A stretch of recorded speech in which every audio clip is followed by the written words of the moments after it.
2014 දෙසැම්බර් මාසේ 30 වෙනිදා හරිම අපූර්ව ග්‍රහමාරුවක් සිද්ධ වෙනවා. ඒ තමයි චන්ද්‍රයා කියන ග්‍රහය මේෂ රාශියට රාශි චක්‍රයේ පළවෙනි රාශියට ඇතුළු වීම. මේ වගේ මේෂ රාශියේ චන්ද්‍රයා ඉන්න වෙලාවක තමයි මහින්ද රාජපක්ෂ කියන ලදරුවා උපදින්නේ.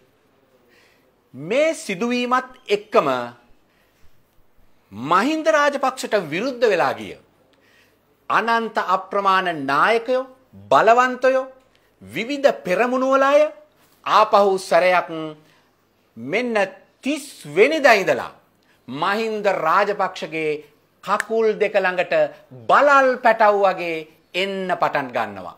බලන්න කොයි තරම් සක්‍රියව මේක සිද්ධ වෙනවද කිව්වොත් මහින්ද රාජපක්ෂ පරාද කරන්න කියලා ඉල්ලපු ජනාධිපති අපේක්ෂකයෝ පවා පොඩි පිටින් ජනාධිපතිතුමා ළඟට එන්න පටන් ගන්නවා.